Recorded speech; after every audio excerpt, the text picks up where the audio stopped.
So I'm going to read you a story off of Epic each night that you can take an AR test on. I will post the number. There is a surprise for the person that gets the most AR points this week now that you can take the test at home. Eventually, I'd like to read you books off of Epic, but I'm still trying to think of the best way that you can see the pictures while I'm videoing. So I am working on that. So tonight's story is Lilly and the Paperman. Shall we take the bus home today? Lily's mother asked. Lily peers from under her umbrella. Let's walk. I like the rain. She takes her mother's hand to cross the street. Her mother goes around the puddles. Lily skips through them. Goodbye, Frank, she calls to the crossing guard. Frank holds up his bright red stop sign for her. Goodbye, Lily. See you tomorrow. Down the street they go. Lily hops on one foot past the window of Miss Chan's store. She waves at Miss Chan, who smiles and waves back. They are almost home. Look, Mama, I can walk backwards the rest of the way. Be careful, Lily, her mother cries. Lily backs into something. She spins around. $1 for the paper, growls a tall man in a raggedy coat. His hair sticks up higgledy-piggledy all over his head. He thrusts a thin newspaper towards Lily's mother. Lily hides, clutching her mother's coat as she peeks out. Her mother gives the man $1 and takes the paper. Thank you, she says. The man nods and then stares at Lily. The rain runs off his bumpy nose and down into his beard. Lily can hear his wheezy breathing. She clings to her mother, looking back all the way to their apartment door. The next day after school, Lily says, I want to take the bus home, Mama. Are you sure? Lily looks at her feet and nods, so they get in line and board the bus. She sees Frank out the window and waves, but he doesn't see her. They whiz past Miss Chan's too fast for Lily to see her friendly face. When they drive past the paperman, Lily ducks down in her seat. He doesn't see her. Her mother rings the bell. Lily runs from the bus to the lobby door. Hurry, hurry, Mama! She pushes against the handle. Is something wrong, Lily? Lily shakes her head and looks down the street. The paperman is heading their way. Lily feels his eyes on her. She shoves the door and clicks shut. They are safe now. All that week, Lily and her mother take the bus, and all the next week, and every day after that until the first snow falls. Lily has fleecy new mittens and toasty new boots. She tries to catch snowflakes on her tongue. Try it, Mama, she says. She tugs on her mother's hand. Don't you want to take the bus, Lily? Lily shakes her head. I like the snow. Goodbye, Frank. They cross the street. Snow flies around them in a bright flurry. Let's see if Miss Chan is selling hot cocoa yet, Lily's mother says. Lily claps her mittens together and runs on ahead. Lily closes her eyes and listens to the squeak and crunch of her boots in the snow. Her mother follows her. $1 for the paper? Lily's eyes fly open. The paperman holds out a newspaper with a shaking hand. Lily wants to run away, but she stands still. She sees a thin shirt through the holes in his coat and bare feet through the holes in his boots. Lily shivers. Lily's mother gives the man $1, then she tucks the paper into her purse. Thank you, she says. Have a good day, says the paperman. Lily is not sure, but she thinks he winks at her. Lily forgets to press the numbers that unlock the lobby door. She forgets to push the up button on the elevator. She is thinking. Lily, is something wrong? The paperman isn't wearing socks, Mama. Why? It's cold out. Lily's mother looks serious. I guess he doesn't have any, she says. We're very lucky to have warm clothes and a place to live.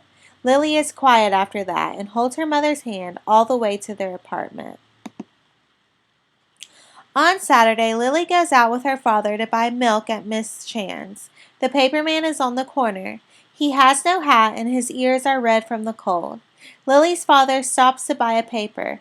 Thank you, says the paperman. Then, morning, Missy, he smiles a wobbly smile. Inside the store, Lily has the $1 her father gave her for a treat, but she can't decide what to buy. Save it until you find something special, suggests Miss Chan. Lily walks home hand in hand with her father. She feels the coins in her mitten pressed against her palm. They come to the corner. There he is again. The paperman's shoulders are hunched, his arms are folded, and Lilly sees him shuffling from one foot to the other. He doesn't even notice her this time. That night in bed, Lilly snuggles down under her favorite quilt. She holds her doll, Steffi, close. We are warm, and we have enough socks, but the paperman is cold. What can we do, Steffi? Lilly thinks and thinks until her question fades into sleep. In the morning, Lilly slips out of bed and, hugging Steffi, whispers, I know what to do. The next day after school, Lilly and her mother stop to talk to Frank. Then they go to Miss Chan's store. Then they visit the caretaker in their building. All week, Lilly works on her idea. She and her father go to this place and that, fetching and carrying until at last she is ready. Under her quilt that night, Lilly has trouble falling asleep. Early, early, Lilly wakes up. She and Steffi hurry into her parents' room. It's time to get up, she says. Go back to bed, Lilly. It's too early, mumbles her father. It's Saturday, her mother adds. The wind is blowing and the snow is falling, says Lilly. The paperman is cold. Please come now. Lily's mother sits up in bed. Her father turns on the light. They look at each other and they get out of bed. They get dressed, pick up a big, big bag, and down they go. Outside, the wind is blowing from the North Pole. The paperman is on the corner. Lilly feels her heart thumping, but she takes the bag from her father and drags it over the snow, right up to the paperman's feet. Morning, Missy, he says. My name is Lilly. She holds out her hand. The paperman shakes it. My name is Ray. That's a whole lot of garbage you have there. Lilly smiles. It's not garbage. It's a present for you. She notices his nose is red from the wind. She rubs her own cold nose. Open it, she says. The paperman peeks inside the bag and lifts out a sweater. Lilly looks back at her father. Ray pulls the sweater on over his coat. He reaches in again, and out comes a thick pair of socks. He sits down and puts them on. Now Lilly can see orange flowers through the holes in Ray's boots. She winks at her mother. Next, the paperman puts on a stripy hat with ear flaps. Lilly claps her hands. He looks just like Frank. Then he pulls on the new gloves and scarf that Miss Chan gave her for her special $1. Ray keeps reaching in and pulling on more until he is so puffy he can barely bend. From the very bottom, he pulls out Lily's quilt, the one her granny made her for being born.